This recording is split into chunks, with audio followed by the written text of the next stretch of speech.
الزام لگانا شروع کر دیے۔ کس پر؟ بس ذہن میں ہے آپ لوگوں کے، حضرت قطب الدین بختیار کاکی پر الزام لگانا شروع کر دیے۔ ایک دن بادشاہ کا دربار لگا ہوا تھا، اللہ اکبر، دیکھا کہ باہر سے بہت رونے کی آواز آ رہی ہے، کوئی بہت زار و قطار رو رہا ہے۔ کون رو رہا ہے؟ قاضی نے کہا جاؤ جلدی جانے کے بعد دیکھو کہ کون رو رہا ہے۔ اب باہر گئے، دیکھا تو ایک خاتون کھڑی ہے اور بہت زار و قطار رو رہی ہے، بہت زور زور سے رو رہی ہے۔ اس سے پوچھا گیا تو کیوں رو رہی ہے؟ پھر اس کو اندر لایا گیا۔ جب بادشاہ کے دربار میں اسی خاتون کو پیش کر دیا گیا، خاتون سے قاضی نے پوچھا بول کیوں رو رہی ہے؟ بادشاہ التمش نے پوچھا بول کیوں رو رہی ہے، تیرے رونے کی وجہ کیا ہے؟ خاتون نے کہا تھا کہ میں اس لیے رو رہی ہوں کہ میں تباہ و برباد ہو چکی ہوں، میں لٹ چکی ہوں، میری زندگی برباد ہو چکی ہے۔ بادشاہ نے پوچھا رونے کی وجہ تو بتا،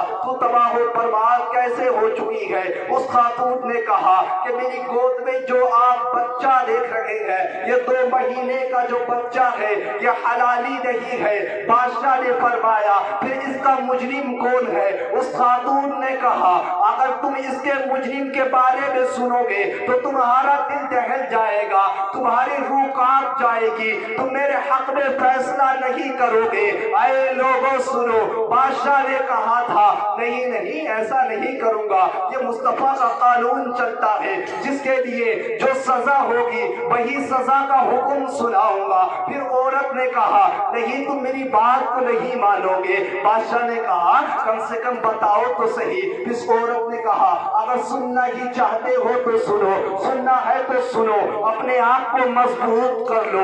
بادشاہ نے جب سنا تو اس عورت نے کہا کہ اس بچے کا مجرم کوئی غیر نہیں ہے، وہی تمہارا پیر کامل حضرت قطب الدین بختیار کاکی ہے۔ اللہ اکبر کبیرہ۔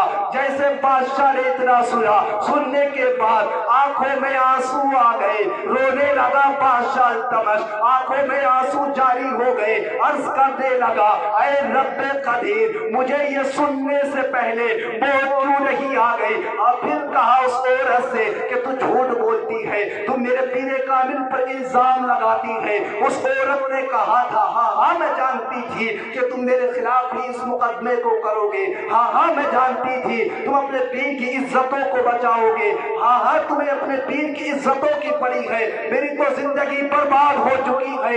اے لوگوں سنو، پھر بادشاہ نے حکم دیا کہ حضرت قطب الدین بختیار کاکی کو بلایا جائے۔ جب دوسرا دن آیا، قطب الدین بختیار کاکی بادشاہ کے دربار میں حاضر ہوئے۔ بادشاہ کا دربار لگا ہوا ہے، تمام لوگ بادشاہ کے دربار میں جمع ہیں۔ جب حضرت قطب الدین بختیار کاکی بادشاہ کے دربار میں پہنچے تو بادشاہ نے جیسے ہی حضرت قطب الدین بختیار کاکی کو دیکھا، شہنشاہی کرسی کو چھوڑ کر تعظیم کے لیے کھڑا ہو گیا۔ حضرت قطب الدین نے فرمایا بیٹا التمش سنو، میں آج تمہارے یہاں پر کوئی پیر بن کر کے نہیں آیا ہوں بلکہ مجرم بن کر کے آیا ہوں۔ اے لوگوں سنو، حضرت قطب الدین نے فرمایا، اس عورت نے کہا بول کیا بولنا چاہتی ہے، بول کیا کہنا چاہتی ہے؟ پھر اس ظالم عورت نے کہا ہاں یہی بزرگ ہے جو نماز تہجد کے بہانے چند لوگوں کو بلا کر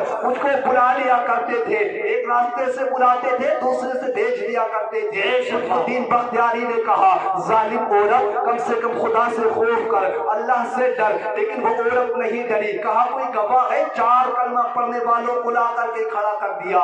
اللہ اکبر، سب کے سب خلاف گواہی دے رہے ہیں۔ ساری دہلی کی زمین رو رہی ہے، دہلی کی ساری گلیاں رو رہی ہے۔ پھر قطب الدین نے فرمایا، اس وقت فرمایا تھا حضرت قطب الدین نے، کہا بادشاہ التمش سنو، مجھے 1 دن کی مہلت دے دو۔ جب 1 دن کی مہلت دے دی گئی، آپ اپنے مکان کی طرف کو گئے اور جیسے ہی اپنے مکان میں پہنچے، نماز مغرب اور عشاء ادا کرنے کے بعد رو لگا دی اجمیر وہ اللہ کی طرف، ہاتھ اٹھا دیے اجمیر وہ اللہ کی طرف اور گڑ گڑا کر عرض کرنے لگے اے غریب نواز سنو، کیا دہلی مجھے اسی دن کے لیے بھیجا تھا؟ اگر لوگ مجھ پر الزام لگائے، کیا دہلی اسی دن کے لیے بھیجا تھا کہ لوگ مجھ پر ظلم کرے؟ کیا دہلی اسی دن کے لیے بھیجا تھا کہ دہلی والے مجھے ستائے؟ آپ کی آنکھوں میں آنسو ہے، رو رہے ہیں قطب الدین بختیار کاکی، اور اتنا ہی ہونا تھا کہ آنکھیں بند ہو گئی، نیند آ گئی، جیسے ہی سوئے تھے غریب نواز خواب میں تشریف لے آئے، سبحان اللہ۔ اور خواب میں تشریف لانے کے بعد فرمایا، بیٹا قطب الدین سنو، تمہیں گھبرانے کی ضرورت نہیں ہے، 3 دن کے بعد میں دہلی آ رہا ہوں، اور 3 دن کے بعد تمہارا فیصلے کو فائنل کر دوں گا۔ اب دوسرا دن لگا، بادشاہ کا دربار پھر لگ گیا، حضرت قطب الدین بختیار کاکی پھر بادشاہ کے دربار میں پہنچے، اور آپ نے فرمایا، بادشاہ سنو، مجھے 3 دن کی مہلت اور دے دو، میرا غریب نواز آنے والا ہے۔ اب 3 دن کی پھر مہلت دے دی گئی۔ اب جب اب کیسے مہلت ملی؟ اب 3 دن مکمل ہو گئے، تمام راجستھانی قافلے آ گئے، لیکن غریب نواز ابھی تک نہیں آئے ہیں۔ اب حضرت قطب الدین نے نماز مغرب کی نیت باندھ لی، نماز مغرب ادا کر لی۔ اب جب سلام پھیر کر دیکھا تو قطب الدین کے پیر و مرشد ہم سب کے غریب نواز تشریف لا چکے تھے، سبحان اللہ، اور آپ کی 2 رکعتیں باقی بچی تھی۔ قطب الدین نے دیکھا تو دل خوش ہو گیا، اب نماز سے فارغ ہو گئے۔ حضرت غریب نواز قطب الدین آپ کے مرید حضرت غریب نواز کے سینے کو چپٹ گئے اور چپٹ کر رونے لگے اور کہا، حضور دہلی والوں نے بہت ستایا ہے، دہلی والوں نے بہت ظلم کیے ہیں، اللہ اکبر کبیرہ۔ آئے لوگوں، غریب نواز نے اتنا سنا تھا، سینے سے لگا لیا اپنے مرید کو اور فرمایا، بیٹا قطب الدین سنو، گھبرانے کی ضرورت نہیں ہے، آج تمہارے اوپر کوئی نیا الزام نہیں لگ رہا ہے۔ اس قوم نے تو ایک دن یہی الزام حضرت مریم کے اوپر بھی لگایا تھا، یہی الزام ایک دن حضرت یوسف کے اوپر بھی لگایا تھا، ایک دن یہی الزام اما عائشہ کے اوپر بھی لگایا تھا۔ بیٹا قطب الدین سنو، پریشانی کی بات نہیں ہے، جاؤ جانے کے بعد اپنے بادشاہ سے کہہ دو صبح کو دربار سجا لے، اور سجانے کے بعد اس میں فیصلہ سنا دیا جائے گا۔ اب لوگوں توجہ سے سنو، پھر دوسرا دن آ گیا، نماز فجر ادا ہوئی، نماز فجر کے بعد میں بادشاہ کا دربار لگ گیا۔ اب بادشاہ کا دربار لگا، غریب نواز نے اپنے مرید قطب الدین کا ہاتھ پکڑا، ہاتھ پکڑ کر بادشاہ کے دربار میں لے آئے اور فرمایا، بول عورت کیا کہنا چاہتی ہے؟ اس عورت نے کہا تھا کہ ہاں ہاں یہی بزرگ ہے جس نے میرے ساتھ یہ جرم کیا ہے۔ غریب نواز نے فرمایا، کیا تیرا کوئی گواہ ہے؟ ہاں ہاں میرے پاس گواہ ہے۔ 4 کلمہ پڑھنے والوں کو لا کر کے کھڑا کر دیا۔ اس وقت غریب نواز نے اپنے سر کو سجدے میں رکھ دیا اور رب قدیر کی بارگاہ میں رو رو کر عرض کرنے لگے، اے مالک و مولا، تیری ذات تو وہ ہے کہ جب یوسف علیہ السلام پر یہی الزام لگا تھا تو تو نے ان کی پاکیزگی کی گواہی ایک بچے سے دلا دی تھی، سبحان اللہ۔ کہا، اے مالک و مولا، جب مریم پر الزام لگا تھا تب بھی تو نے ایک بچے سے ہی گواہی دلائی تھی، اما عائشہ پر الزام لگا تو نے ان کی بھی پاکیزگی بیان کر دی۔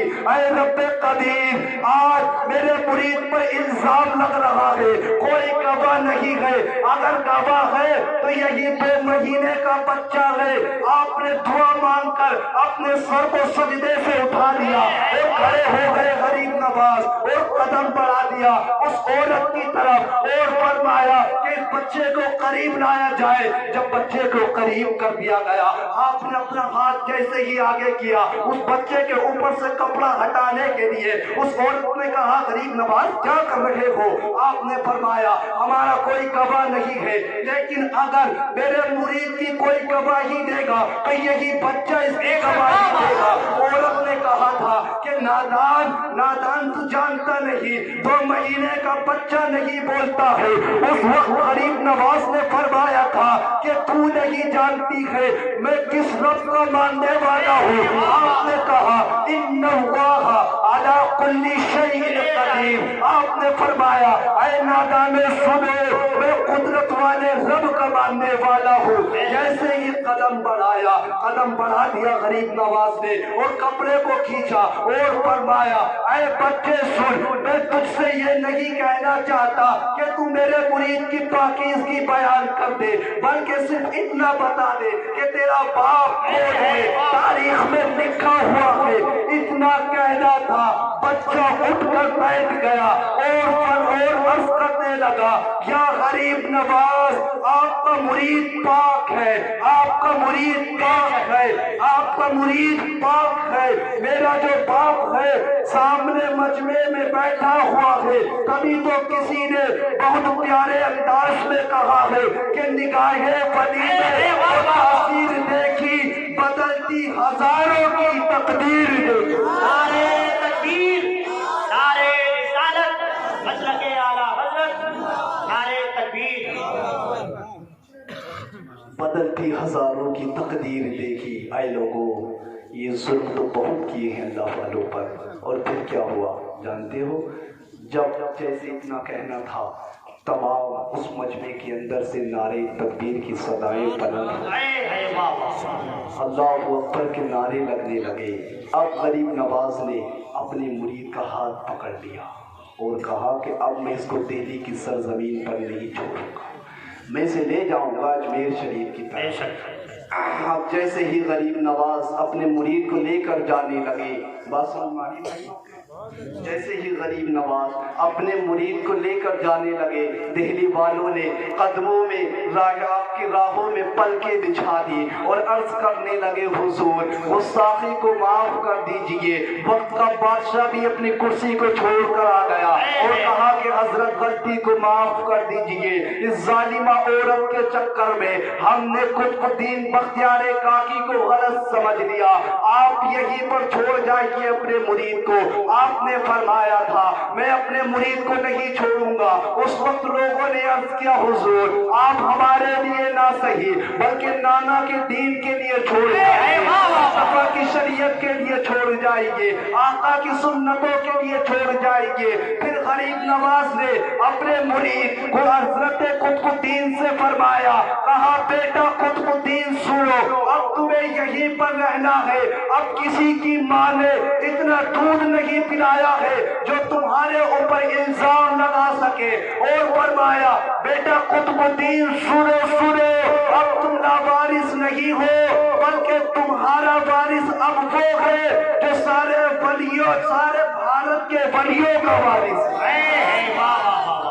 بیٹا ولی کہا بیٹا قطب الدین اب تم تنہا نہیں ہو، اب جو ہے تمہارے ساتھ میں وہ وارث بن گیا ہے تمہارا کہ جو ہندوستان کے سارے ولیوں کا وارث ہے۔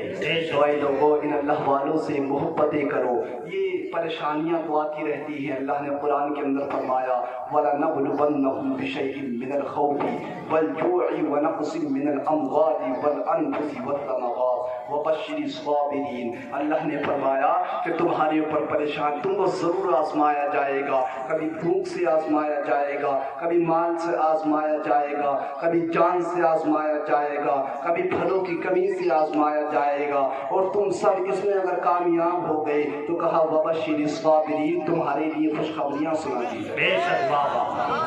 اس لیے لوگوں اگر زندگی میں پریشانیاں بھی آئیں تو صبر کریں اور دین کا کام کرتے رہیں، اپنے آپ سے جو بھی ہو سکے وہ باتیں آگے تک لوگوں تک پہنچاتے رہیں، مصطفیٰ کی شریعت پر عمل کرتے رہیں، اپنے گھروں کے ماحولوں کو سدھاریں، اپنی زندگی کو پاکیزہ کریں، مصطفیٰ علیہ السلام کی سنتوں پر عمل کریں، اور پھر دیکھنا جب زندگی میں سرکار کی سنتوں پر عمل کرنے لگو گے اے لوگوں رزلٹ کیا نکلے گا؟ رزلٹ یہ نکلے گا تم یہاں پر مصطفیٰ کی سنتوں کو بچاؤ گے، اللہ کی قسم یہی آقا کی سنتیں قبر کے اندر تمہیں عذاب سے بچائیں۔ تو اس لیے لوگوں اپنی زندگی زندگی کو کامیاب بنائے، اپنے آپ کو پاکیزہ کرے اور اس پر عمل کرے۔ رب قدیر ہم سب کو ان باتوں پر عمل کی توفیق عطا فرمائے اور مالک و مولا اس میں جو بھی اغلاط ہو گئے ہوں اس کو معاف فرمائے۔ شریف پڑھ لیجیے، لا الہ الا اللہ محمد رسول اللہ صلی اللہ تعالی علیہ وسلم، وآخر دعوانا الحمد للہ رب العالمین۔ السلام علیکم و رحمۃ اللہ۔